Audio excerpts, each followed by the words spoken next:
Lyndon LeBayan. Okay, I'm good. All right, we're good. Let's do this. Okay. Hi guys, my name is Lyndon. I'm a full-time software developer and a wannabe wedding filmmaker on the weekends. Today's video, I kind of wanted to address a question that I got, I guess this past weekend. I've been getting a lot of questions like, oh, what camera should I buy? What lens should I buy? Whatever, which I appreciate. Like a lot of you guys are asking all these random questions in the comments and DMs, and I got my first "How much should I charge?" question. A gentleman DM'd me on Instagram with a link to his latest wedding film. I think it was his first, and he did it for free. And he's wondering, based on the wedding video, how much should he charge? And today I wanted to make a video about how I came to answer that question for myself. And whether or not it works for other people, no clue. Do so at your own risk. But this is what I did and what I'm currently doing, actually. Pretty common sense at this point. If you haven't shot any wedding videos, your first one should probably be free. My first one was free, and I loved it, and I realized I wanted to keep doing it. I was lucky enough that I got referrals from it. So the first thing was to find out like what everyone else in my area was charging.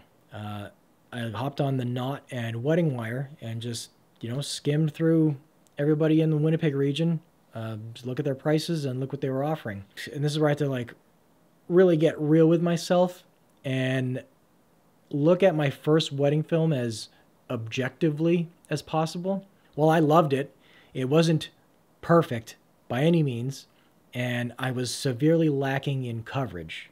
Now, what I mean by coverage is with one camera and one lens, I'm really only able to get the shots that I want to get.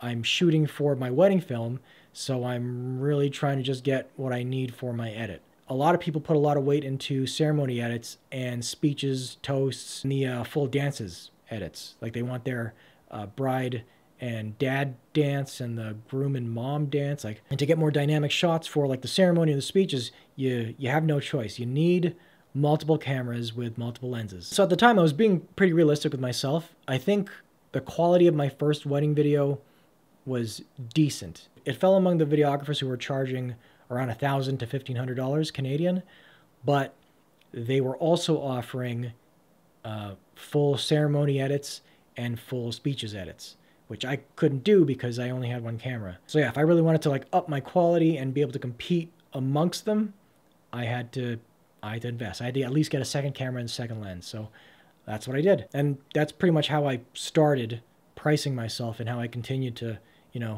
measure myself up against the competition. I use the term competition, but at least for my market, my area, it is not a zero-sum game. There is so much business going around.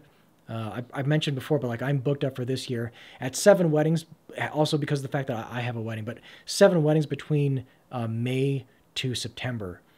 That's not a lot of weeks for me to do this as like a side hustle. I don't outsource my edits. My edits are 100% on me. I shoot them myself alone, and yeah, I couldn't take any more this year. I'm almost booked up for next year too, so whatever I'm doing, I feel like I'm doing it right for what I'm able to produce in terms of pricing. Does that make sense? I hope that made sense. For what I'm able to produce, my pricing seems to be okay. I thought this was a really interesting topic because like this dude who sent me his video to watch, I've submitted my wedding videos to my YouTube filmmaker gurus who will either tear it apart or give you some feedback, and then they'll tell you how much they feel like the video was worth. And a lot of them are based in the States, and I feel like the market's just completely different. Like how pricing works in the States for the quality of the wedding films is completely different, and I don't feel like it applies to myself. So you really have to look at everyone else around you and what everyone else is offering.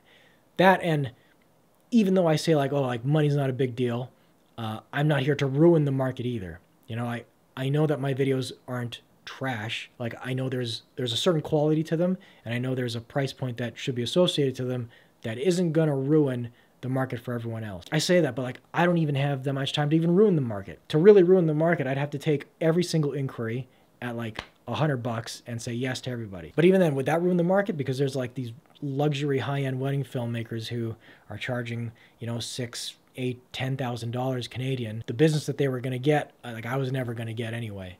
So I don't know.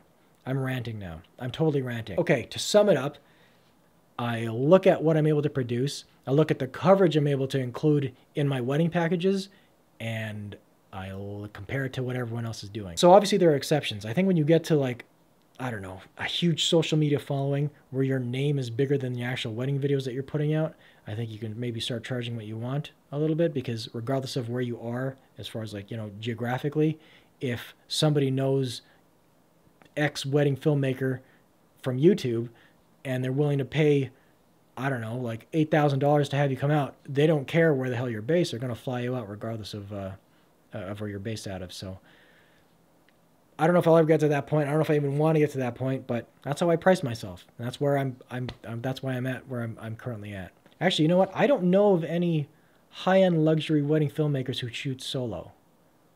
You know, it's usually a couple, you know, or a duo, or 3 to 6 people. So maybe I'll never be able to hit that. Well, okay, that's pretty much it. I hope it wasn't too ranty. And I've actually got a wedding video that's going up, I think, next week. I might deliver it next week. I got to finish a trailer for it. But so thanks, guys. I plan to make more videos related to like solo wedding filmmaking, and I hope you'll enjoy them, because that's all I'm doing is just wedding videos and videos about wedding videos. So thank you, and I'll see you guys later.